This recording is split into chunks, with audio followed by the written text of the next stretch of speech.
High বন্ধু, ITI tech support YouTube channel আপনাদের সবাইকে স্বাগত জানাই। তো বন্ধু, এটি Z170 air cooled China 4 speed diesel engine. তো এটি একদম ফার্স্ট জেনারেশনের বন্ধু, যে মোটামুটি 25 থেকে 26 বছর এটার বয়স। এবং এই ইঞ্জিনটি ফার্স্ট জেনারেশনের ইঞ্জিন, যেটি প্রথম লঞ্চ হয়েছিল ফার্স্ট এই সমস্ত ইঞ্জিন। তো তখনকার সময়ের এটা ইঞ্জিন। তো বন্ধু, এই ইঞ্জিনটির মূলত যে প্রবলেম আসছে, যে এয়ার ক্লিনারের মধ্যে মোবিল এবং আগুন না দিলে স্টার্ট নিচ্ছিল না। তো এর ফুয়েল সিস্টেম আমি চেক করেছি ফার্স্ট গিয়ে। তো এর ফুয়েল সিস্টেমের মধ্যে কোথাও প্রবলেম নেই। তো এবারে আমি এর কম্প্রেশন লাইন চেক করব, তো ফ্লাইহুইল ঘুরিয়ে। তো বন্ধু, চ্যানেলে যদি নতুন হয়েছেন অবশ্যই সাবস্ক্রাইব, কমেন্ট, লাইক করবেন। এবং বন্ধু, যারা নতুন কাজ শিখছেন তারা বিশেষ করে আজকে এই ভিডিও একদম স্কিপ করবেন না, তাতে করে আপনারা এই ভিডিওর মধ্য থেকে অনেক কিছু শিখতে পাবেন এবং জানতে পারবেন। তো বন্ধু, ফার্স্ট দেখুন, আমি চেক করে নেবো এটাকে, যে এর কম্প্রেশন লাইনে কোথাও প্রবলেম গিয়ে দাঁড়িয়েছে নাকি। তো ফুললি চেক করলাম যে এটার মধ্যে কোথাও কম্প্রেশনে লিকেজ নেই বা কম্প্রেশন একদম সঠিক আছে। কিন্তু এর প্রবলেম বন্ধু কোথায় পেয়েছি, এই যে দেখুন, এটা হচ্ছে টিডিসির থেকে যেটা আমাদের 0 পয়েন্ট, সেটা হচ্ছে অ্যাডভান্স টিডিসি, অর্থাৎ 20 পয়েন্ট, 10 পয়েন্ট, 30 পয়েন্টে এরকম আপনারা ফ্লাইহুইলে পেয়ে যাবেন। তো এর মোটামুটি যে প্রবলেম পেয়েছি, যে সঠিক পরিমাণে পিস্টন টপে আসছে না, অর্থাৎ টিডিসিতে যে পরিমাণ আসার কথা সেখানে আসছে না। এখানে দেখুন 10 থেকে 20 এর যা মানে 10% মার্ক এ টোটালে লুজ গিয়ে দাঁড়িয়েছে এই জায়গাটায়, অর্থাৎ টিডিসি সঠিক পয়েন্টে হতে পারছে না, অর্থাৎ ব্লাস্টিং পয়েন্টে প্রবলেম আছে এর। তো বন্ধু, ফার্স্ট আমার এটাকে খুলে নিতে হবে, যে খুলে নিয়ে এর চেক করতে হবে যে এর প্রবলেমটা কোথায়। এবং নেক্সট যা প্রবলেম পেয়েছি বন্ধু, ফ্লাইহুইলের মধ্যে যে দেখুন মানে বিশেষ প্লে করছে এই জায়গাটায়। তো অনেকটা গ্যাপ গিয়ে দাঁড়িয়েছে, দেখতে পাচ্ছেন যে মানে ক্র্যাঙ্কশ্যাফট বেয়ারিং প্রচণ্ড পরিমাণে লুজ গিয়ে দাঁড়িয়েছে, যেহেতু ফার্স্ট জেনারেশনের ইঞ্জিন। তো এটিকে আমরা ফার্স্ট খুলে নেব এবং খুলে নিয়ে চেক করব যে এর কোথায় কোথায় প্রবলেম গিয়ে দাঁড়িয়েছে। কিন্তু যে প্রবলেমগুলো আমি পেয়েছি বন্ধু, তো এর মধ্যে হচ্ছে এর সিয়ার বেয়ারিং এবং কানেক্টিং বুশের প্রবলেম, এবং নেক্সট হচ্ছে এর ক্র্যাঙ্কশ্যাফট প্রচণ্ড পরিমাণ লুজ গিয়ে দাঁড়িয়েছে, অর্থাৎ বেয়ারিং প্লে করছে। তো যদি এই পরিস্থিতির মধ্যে থাকে বন্ধু ইঞ্জিন, তাহলে কিন্তু অনেক প্রবলেমের ফেস হয়ে যায়। আমরা দেখবেন যে ক্র্যাঙ্কশ্যাফট ভেঙে যায়, এবং নেক্সট দেখবেন যে আপনার সিয়ার বেয়ারিং আর কানেক্টিং বুশ কিন্তু একদমই টিকবে না। তো ফার্স্ট আমরা এটার খুলে নেব বন্ধু। তো আমি রকার ক্যাপ খুলে নিয়েছি বা রকার বক্স, এবার রকার খুলবো। তো রকারের মধ্যে প্রবলেম একটু পেয়েছি বন্ধু, দেখুন। তো এই জায়গায় আমি ফার্স্ট প্লে করে দেখবেন আপনারাও, যে এই যে দেখুন, এটা প্রচণ্ড পরিমাণে প্লে আসছে, অর্থাৎ এর যে বুশগুলি আছে সে বুশগুলি কিন্তু প্রচণ্ড পরিমাণে ক্ষয়ে গেছে, অর্থাৎ ইনলেট এবং এক্সহাস্ট দুইটি বুশেই এর খারাপ হয়ে গিয়েছে রকারের। তো এগুলোকে চেঞ্জ করতে হবে। তো বন্ধু দেখুন, নেক্সট আমি এর পুশ রড বের করে নিয়েছি, এবং পুশ রড বের করে নেওয়ার পরে হাই প্রেশার খুলে নেব। তো আপনারাও সেম এভাবে করে যে কোনো ইঞ্জিন যখন খুলবেন, এভাবে একটা একটা করে স্পেয়ার পার্টস খুলে চেক করবেন যে কোথাও প্রবলেম গিয়ে দাঁড়াচ্ছে নাকি। তো বন্ধু, যেহেতু এই ইঞ্জিনগুলো অত্যন্ত পুরনো ইঞ্জিন বা ফার্স্ট জেনারেশনের ইঞ্জিন, সেহেতু এর একটা একটা করে পার্ট বা স্পেয়ার পার্টস আমাদের চেক করতে হবে, যে জায়গাগুলি বেসিক্যালি ইঞ্জিনের প্রবলেম আসে বা প্রবলেম গিয়ে দাঁড়ায়। তো ফার্স্ট আপনারা পুরনো ইঞ্জিনে এগুলো চেক করে নেবেন, তাতে করে আপনাদের সেটিং করতে সুবিধা হবে, এবং আপনারা 100% সাকসেস হবেন, এবং আপনারা কনফিডেন্স দিয়ে বলতে পারবেন যে দাদা আপনার ইঞ্জিনটি এতদিন যাবত চলবে। তো এভাবে করে আমি খুলে নিয়েছি এর ক্লিনার এবং এর হাই প্রেশার সমস্ত কিছু খুলে নিয়েছি, এবং নেক্সট এর হেডের মধ্যে দেখবো কোথাও প্রবলেম আছে নাকি। তো হেড এভাবে করে খুলে নেবেন। তো বন্ধু দেখুন, একজন অভিজ্ঞ মেকানিক হতে গেলে বাইরের থেকে যদি আপনি রোগ নির্ণয় করতে না পারেন, আমি বারবার ভিডিওর মধ্যে বলি, তাহলে আপনারা কোনোদিনও অভিজ্ঞ মেকানিক হতে পারবেন না। তো আমি আগের থেকেই কনফার্ম হয়েছি এখানে যে এর সিয়ার বেয়ারিং এবং কানেক্টিং বুশ এর মধ্যে 100% প্রবলেম আছে। তা না হলে সঠিক টিডিসি বা ব্লাস্টিং পয়েন্টে ব্লাস্ট হতে পারছিল না, যার জন্য ইঞ্জিন মোবিল বা আগুন না দিলে পরে স্টার্ট আসছিল না। তো বাইরের থেকে এভাবে শিওর করতে হবে। তো এর ফুয়েল সিস্টেম চেক করার পরে আমি বুঝতে পারি যে এই জায়গায় কোথাও প্রবলেম নেই। তো সঠিক সাউন্ড দিচ্ছে এবং এর স্পেয়ারও সঠিক দিচ্ছে, কোথাও প্রবলেম নেই। এবং হেডের মধ্যেও এর কোথাও প্রবলেম পাইনি। তো হেড একদম পারফেক্ট রয়েছে, এই দেখতে পাচ্ছেন ইনলেট এবং এক্সহাস্ট দুইটাই পারফেক্ট রয়েছে, এবং যতদূর হাইটে থাকার কথা ততটুকুই রয়েছে, ডাউনে যায়নি এখনও। তো যেহেতু অত্যন্ত পুরনো ইঞ্জিন, এগুলো আমাদের চেক করা অত্যন্ত প্রয়োজনীয়। তো আপনারা এভাবে খুলে চেক করবেন। এবং নেক্সট আমি এর সাইলেন্ডার পিস্টন চেক করব এই জায়গাটায়। তো বন্ধু এই জায়গাটা একটা আপনারা বিশেষ টিপস পাবেন এই জায়গাটা, বিশেষ করে যারা নতুন কাজ শিখছেন। তো দেখুন আমি এটা খুলে নিয়েছি। তো এই জায়গাটা আপনারা ফলো করুন বন্ধু। এই যে দেখতে পাচ্ছেন এটা হচ্ছে 0, অর্থাৎ এটা হচ্ছে একদম পারফেক্ট টিটিসি। তো এটা পারফেক্ট টিটিসি।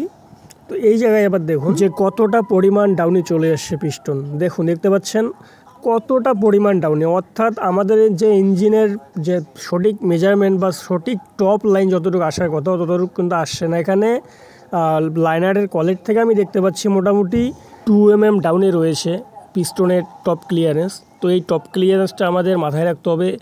যে কোনো ডিজেল ইঞ্জিনের মধ্যে আমাদের টপ ক্লিয়ারেন্স রাখতে হবে লাইনারের কলের থেকে 0.30 মিলিমিটার থেকে 0.50 মিলিমিটার এর মধ্যেই রাখতে হবে।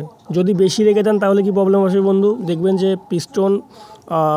পিস্টনের মাথা ভাল্ব ট্যাচ হবে এবং প্রচণ্ড পরিমাণে ইঞ্জিন বাড়ি দেওয়ার মতন শব্দ করবে এবং প্রচণ্ড পরিমাণে হিট হবে। এবং যদি বেশি ডাউনে যায় তাহলে বন্ধু কী হবে, তাহলে কিন্তু স্টার্টিং প্রবলেম আসবে এবং মোবিল বা আগুন ছাড়া স্টার্ট আসবে না, বিশেষ করে এই চায়না ইঞ্জিনে। তো বন্ধু আমি নেক্সট আবার ফ্লাইহুইল ঘুরিয়ে এটাকে দেখানোর চেষ্টা করবো আপনাদের। যে দেখুন এই যে চলে আসছে এবার অ্যাডভান্স চলে গেল 30, 20, 10 এই 0-র মধ্যে চলে আসছে। তো এই জায়গায় কিন্তু পারফেক্ট টিটিসি, এটা আমাদের মাথায় রাখতে হবে। তো অনেকেই দেখবেন যে এগুলো ধ্যান দেন না, অনেক মেকানিক যেভাবে এই সূত্রে কিন্তু কাজ করে না। কিন্তু আমাদের সূত্র জানা প্রয়োজন, যে আমাদের টেকনোলজি সম্পর্কে এক্সপেরিমেন্ট করতে হবে এবং জানতে হবে টেকনোলজি কী বলেছে। তো বন্ধু দেখুন এখানে আবার আমি চেক করে নিচ্ছি এই জায়গাটায় যে 2 mm এর গ্যাপ গিয়ে দাঁড়িয়েছে।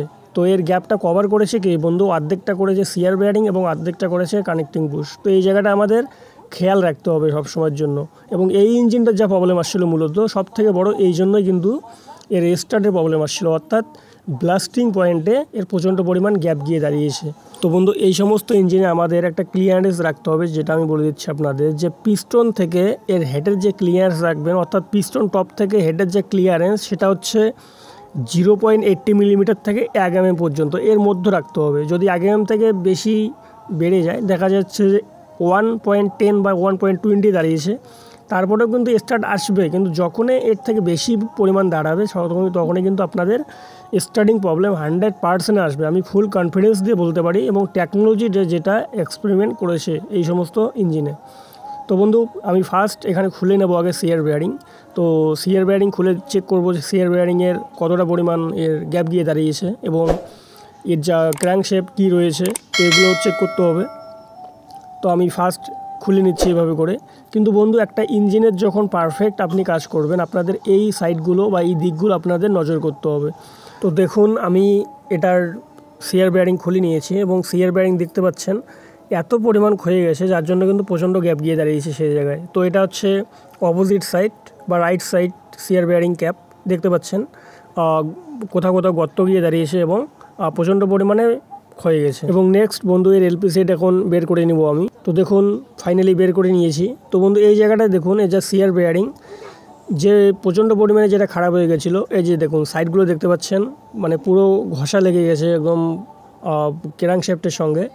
এবং নেক্সট এর যা পিস্টন রিং সেটা চেক করতে হবে এবং পিস্টন চেক করতে হবে। তো পিস্টন চেক করতে গেলে পিস্টনের গায়ে দেখবেন যদি কোথাও সিরিজ গিয়ে দাঁড়ায় পিস্টন, তো সে জায়গায় কিন্তু ঘষা লাগার মতন দাগ পাবেন। এবং দেখুন এর বন্ধু এটার কানেক্টিং দেখতে পাচ্ছেন, এই যে কানেক্টিং এত পরিমাণ লুজ গিয়ে দাঁড়িয়েছে, যেটা বললাম যে অর্ধেকটা কভার করেছে কানেক্টিং বুশ এবং অর্ধেকটা কভার করেছে সিয়ার বেয়ারিং। তো দুই জায়গায় প্রচণ্ড পরিমাণে এর লুজ গিয়ে দাঁড়িয়েছে। তো পিস্টন পিনের সার্ক্লিপ খুলে নিয়েছি বন্ধু আমি, এবং এটা চেক করবো এখন কানেক্টিং বুশ যে কী পরিমাণ ক্ষয়ে গেছে বা কানেক্টিংয়ে কোথাও প্রবলেম গিয়ে দাঁড়িয়েছে নাকি। তো ফার্স্ট এই করে আপনারা কানেক্টিং পিন আগে চেক করবেন বা পিস্টন পিন চেক করবেন, যে দেখুন প্রচণ্ড পরিমাণে লুজ গিয়ে দাঁড়িয়েছে। এটা কিন্তু পিন কিন্তু একদম পারফেক্ট রয়েছে, অর্থাৎ পিন একদম কোথাও কোনো জায়গার মধ্যে খারাপ গিয়ে দাঁড়ায়নি, কিন্তু এর বুশ প্রচণ্ড পরিমাণে খারাপ হয়ে গেছে। এবং এর যে কানেক্টিং এটাও একদম পারফেক্ট রয়েছে। তো বন্ধু এই ইঞ্জিনগুলো দেখুন, যেহেতু ফার্স্ট জেনারেশনের ইঞ্জিন না, মানে প্রথম যে মডেলগুলো আসছিল একদম কি বলবো ইঞ্জিনের রাজা বলে থাকি আমি বিশেষ করে এই ইঞ্জিনগুলোকে, যে এগুলোর পারফরমেন্স খুব ভালো। যে দেখুন এই ইঞ্জিনটার এখনও কোম্পানি সেটের লাইনার পর্যন্ত আছে, এখনও পর্যন্ত খারাপ হয়নি। এই যে ইঞ্জিনটার 25 বছর বয়স, কিন্তু এর লাইনার এখনও পর্যন্ত খারাপ হয়নি। তো সেটা কি করে বুঝবেন বন্ধু, আমি ভিডিও শেষে এটা অবশ্যই দেখাবো আপনাদেরকে, যে কোম্পানি সেটের কী কী রয়েছে এই ইঞ্জিনটার মধ্যে বা কী কী চেঞ্জ করেছে। দেখুন এর পিস্টন রিংগুলো এর যা মেকানিক উনি করেছিলেন কি এর টপ ক্রোম রিং লাগিয়ে দিয়েছেন সবগুলোই, মানে কম্প্রেশন যে রিংগুলো আছে সবগুলোই টপ ক্রোম ব্যবহার করেছে, যার জন্য কিন্তু অত্যন্ত পরিমাণে ক্ষয়ে যায়নি। এবং মোবিল রিংটি নতুন হয়তো লাগিয়েছে, যে মোবিল রিংটিও হালকা পরিমাণ ক্ষয়ে গেছে। তো আপনারাও সেম এভাবে করে চেক করে নেবেন, যে তাতে করে বুঝতে পারবেন যে লাইনার আপনাদের খারাপ গিয়ে দাঁড়িয়েছে বা কোথাও ঘাট গিয়ে দাঁড়িয়েছে, বা লাইনারের যে পিস্টন রিং সেটা কতটা পরিমাণে ক্ষয়ে গেছে। তো এক এক করে চেক করে নিতে হবে আমাদেরকে। তো বন্ধু টপ ক্রোম রিং দেখুন, টপ ক্রোম রিং কিন্তু বেশি একটা ক্ষয়ে যায় না, যেহেতু টপ ক্রোম বিষয়টা বুঝতেই পারছেন টপ ক্রোম কেন নাম রাখা হয়েছে। তো বন্ধু এই জায়গায় আবার দেখুন, এই ইঞ্জিনটির এখানে দেখুন, এর যা মেকানিক কাজ করেছিলেন এর আগে, এর বডিটা কিন্তু অলরেডি ভেঙে গেছে প্লাঞ্জারের। এই যে এলিমেন্ট বডির দেখতে পাচ্ছেন, এখানে ওয়েল্ডিং করেছে, এবং উপরের যে রাউন্ডটি দেখতে পাচ্ছেন আমি আঙ্গুল দিয়ে দেখাচ্ছি, সেই জায়গাটা কিন্তু নেই এখানে, অর্থাৎ উইক, মানে ওটা ভেঙে পড়ে গেছে হয়তো কোথাও, তো চেম্বারের মধ্যে থাকতে পারে। তো এই জায়গাটা কিন্তু ভেঙে গেছে বন্ধু। এবার নেক্সট দেখুন যে এর ক্র্যাঙ্কশ্যাফট কতটা পরিমাণ লুজ গিয়ে দাঁড়িয়েছে। এই যে গিয়ারের মধ্যে দেখতে পাচ্ছেন আমি প্লে করাচ্ছি ওই দিক থেকে এক হাত দিয়ে, এবং এখানে গভর্নর যখন প্লে করাচ্ছি, গভর্নর র্যাক যে সেটাও এলিমেন্ট যে কন্ট্রোলার র্যাক, সে র্যাকের সঙ্গে কিন্তু প্লে করছে, অর্থাৎ এত পরিমাণে লুজ গিয়ে দাঁড়িয়েছে। এর বেয়ারিংয়ের যে ঘাট, সে বেয়ারিংয়ের ঘাট লুজ গিয়ে দাঁড়িয়েছে। তো এই লুজটা আপনারা কি করে বুঝবেন বন্ধু, যে আপনারা দেখবেন যদি চাকাকে গজাবেন আগে, ফ্লাই হুইলকে মানে গজার পরে দেখবেন যদি আপ ডাউন না হয়, উপর নিচ না হয়, যদি মানে আপনার ইঞ্জিন থেকে আউট ইন হচ্ছে, তাহলে এই করে আপনি বুঝতে পারবেন যে এর কিন্তু বেয়ারিং খারাপ হয়নি, যে এর দেখবেন যে ক্র্যাঙ্কশ্যাফটের যে বেয়ারিংয়ের জায়গা সেটা কিন্তু ক্ষয়ে গেছে। তো এটা কখন হয় বন্ধু, সেটাও আমি বলে দিচ্ছি। যে দেখবেন এর যা মালিক, ইনি করেছেন কি, উনি পুরনো মোবিল দিয়ে ইঞ্জিন চালাচ্ছিলেন। তো পুরনো মোবিল দিয়ে কখনও এই সমস্ত ইঞ্জিন চালাবেন না, তাতে করে কিন্তু এই প্রবলেমগুলো আপনারা বেশি ফেস হবেন, এবং বেয়ারিং কিন্তু খুব তাড়াতাড়ির মধ্যে খারাপ হয়ে যাবে। বেয়ারিং থেকে শুরু করে এভরিথিং স্পেয়ার পার্টস, তো এগুলো আমাদের মাথায় রাখতে হবে। তো পুরনো মোবিল চালিয়েছে ইনি প্রচণ্ড পরিমাণে, তো সেই ক্ষেত্রেই কিন্তু এর বেয়ারিংয়ের জায়গা খারাপ গিয়ে দাঁড়িয়েছে। তো বন্ধু এভাবে করে আপনারাও এর ফ্লাই হুইল খুলিয়ে নেবেন। তো বন্ধু দেখুন আমি এটা ফাইনালি খুলে নিয়েছি, এবং এই যে দেখতে পাচ্ছেন যে ফ্যানটি, এটা হচ্ছে এর কুলিং ফ্যান, অর্থাৎ এই সমস্ত ইঞ্জিনের কিন্তু এটা মেইন একটা পার্ট, যে দেখবেন এই ফ্যানের সাহায্যে কিন্তু এই ইঞ্জিন চলে বা ঠান্ডা হয়, বা এর কুলিং সিস্টেম হচ্ছে এতটুকুই। তো যেহেতু এয়ার কুলিড, সেহেতু যে কোনো এয়ার কুলিড ইঞ্জিনে আপনারা ফ্লাই হুইলের নিচে পাবেন কুলিং ফ্যান। তো কুলিং ফ্যান ফলো করবেন, যে কোথাও দেখবেন যে ফ্যানের কোথাও ভেঙে গেছে নাকি। তো বন্ধু দেখুন এই জায়গাটা কতটা লুজ, এখান থেকে দেখা যাচ্ছে, আমি প্লে করে দেখালাম আপনাদের, এই জায়গাটা কতটা পরিমাণ লুজ গিয়ে দাঁড়িয়েছে। তো ফার্স্ট বন্ধু এর উপরের যে প্লেট হয় হাউজিংয়ের প্লেট, এটাকে হাউজিং প্লেট আমরা বলে থাকি, বা উইলসিল প্লেট। তো উইলসিল প্লেট আগে ফার্স্ট খুলে নেব, খুলে নিলে বুঝতে পারবো যে এর লুজ কতটা পরিমাণ গিয়ে দাঁড়িয়েছে, যার জন্য এত বড় এ প্লে করছে। তো আপনারাও সেম এভাবে করে এটা খুলে নেবেন, এবং খুলে নিয়ে চেক করবেন।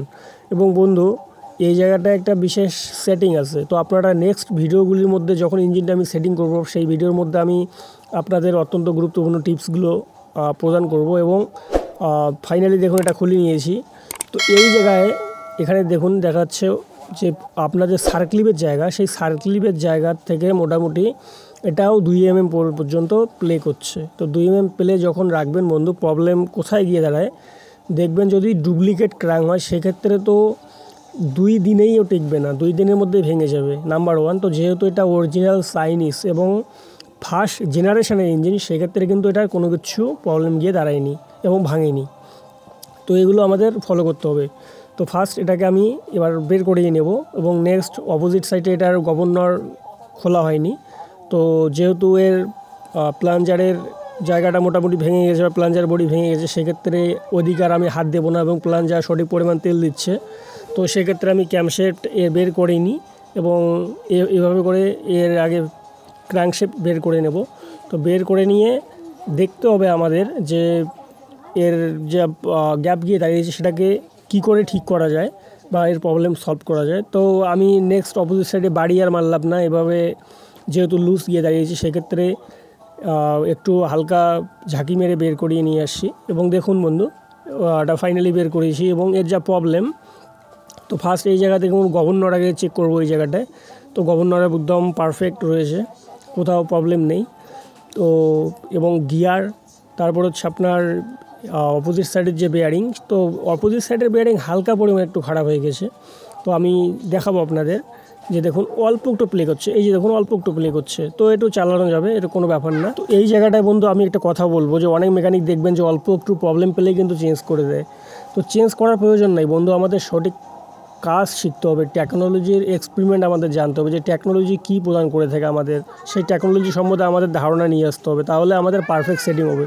এবং বন্ধু আমি 100% আপনাদের সামনে এটার লাইভ প্রুফ দেখাবো যে স্পেয়ার পার্টসগুলো আমি চেঞ্জ করব, অল্প কিছু স্পেয়ার পার্টস চেঞ্জ করে এর মোবিল এবং আগুন ছাড়াই এর স্টার্ট আমি 100% নিয়ে আসবো। তো বন্ধু আমি একটা কথা আপনাদের বারবারই বলবো, প্রত্যেকটা ভিডিওর মধ্যে আমি বলে থাকি যে আপনাদের ইঞ্জিন সম্পর্কে সঠিক ধারণা আনতে হবে এবং সেটিং সম্পর্কে আপনাদের যে টিপসগুলো মাথায় রাখতে হয়, যে পয়েন্টগুলো আমাদের, সেই পয়েন্টগুলো যদি আপনারা সঠিক মাথায় রাখেন তাহলে আপনাদের একটা ইঞ্জিনের কোথাও প্রবলেম আসবে না এবং আপনারা 100% সফল হবেন ইঞ্জিনটির কাজ করতে বা রিপেয়ার করতে।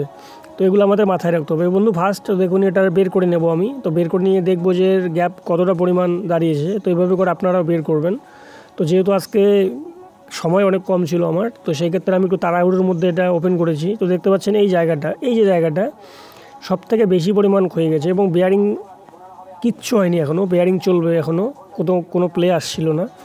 তো ওই জায়গাটার মধ্যে একটু আমাদের হালকা কাজ করতে হবে। এবং বন্ধু এই জায়গাটায় দেখুন এর যা ফুয়েল সিস্টেম এর আগে আমি দেখিয়েছি আপনাদের, যে প্লাঞ্জার বডি ভেঙে গেছে উপরের দিকে হালকা একটু, তো সেটা আমি কোনো কাজ করব না। এবং এই যে ক্যাম শেফট এটাও পারফেক্ট রয়েছে, কোথাও লুজ টুজ গিয়ে নেই। এবং অনেক সময় দেখবেন যে পিনগুলো লুজ গিয়ে দাঁড়ায়, তো পিন টিন সমস্ত এর ঠিক রয়েছে। এবং নেক্সট দেখুন অপোজিট সাইডে আমরা একটাই চেক করব, এর যা ক্যাম ট্যাপিট, সেই ক্যাম ট্যাপিটগুলি চেক করতে হবে, যে অনেক সময় দেখবেন যে ক্ষয়ে যায়। তো এর আগে একটা ভিডিও দিয়েছি ইঞ্জিনের, তো দেখবেন যে ওটা ভারত কোম্পানির একটা ইঞ্জিন ছিল, তো সেটা কিন্তু অত্যন্ত পরিমাণে একটা ইনলেট ভালভের যে ক্যামটি হয় বা ক্যাম ট্যাপিটটি, সেটা অত্যন্ত পরিমাণে ক্ষয়ে গেছে। তো ক্যাম ট্যাপিট এটার পারফেক্ট রয়েছে, এটা চেঞ্জ করব না, তো এটা এইভাবেই থাকবে। এবং বন্ধু এই ইঞ্জিনটির যা মূলত যে প্রবলেমগুলো, যে স্পেয়ার পার্টসগুলো আমি খারাপ পেয়েছি, তো ফার্স্ট হচ্ছে রকারের বুশ চেঞ্জ করতে হবে 2টি, এবং নেক্সট এর পিস্টনিং আমি চেঞ্জ করব, এবং নেক্সট হচ্ছে কানেক্টিং বুশ আমি চেঞ্জ করব, এটা এসটিডি সাইজ রয়েছে। এবং নেক্সট এর সিয়ার বেয়ারিং আমি চেঞ্জ করব, সিয়ার বেয়ারিং প্রচণ্ড পরিমাণে খারাপ গিয়ে দাঁড়িয়েছে। এবং নেক্সট এর এই ক্র্যাঙ্কশ্যাফটের এই জায়গাটার মধ্যে একটা কাজ করতে হবে। তো আমি এই জায়গাটা কী করবো আপনারা অবশ্যই ভিডিওর মধ্যে দেখতে পাবেন, সেটিংয়ের ভিডিও যদি আপনারা দেখে থাকেন। তো বন্ধু এর যা ক্র্যাঙ্কশ্যাফটের যে জায়গা সিয়ার বেয়ারিংয়ে, সেটা কিন্তু একদম পারফেক্ট রয়েছে, যেহেতু এটা অরিজিনাল চাইনিজ এবং কোম্পানি সেটে রয়েছে, তো কোথাও এর প্রবলেম গিয়ে দাঁড়ায়নি। শুধু এই জায়গাটা একটু প্রবলেম, এটা কাজ করে আমাদের কমপ্লিট করে দিতে হবে। এবং নেক্সট এর যা স্পেয়ার পার্টস এভরিথিং আমি এই গামলাটার মধ্যে রেখেছি, যা দেখতে পাচ্ছেন সমস্ত স্পেয়ার পার্টস রাখা আছে। তো বন্ধু দেখুন এই যে লাইনারের মধ্যে দেখতে পাচ্ছেন যে এর চাইনিজ যে লেখাগুলো দেখতে পাচ্ছেন, এটি কিন্তু 100% কনফার্ম আমাদের হতে হবে বন্ধু, এটা কোম্পানি সেটে রয়েছে এখনও, এটাকে চেঞ্জ করা হয়নি। যে এই প্রোডাক্ট কিন্তু আপনারা মার্কেটে অ্যাভেলেবেল পাবেন না।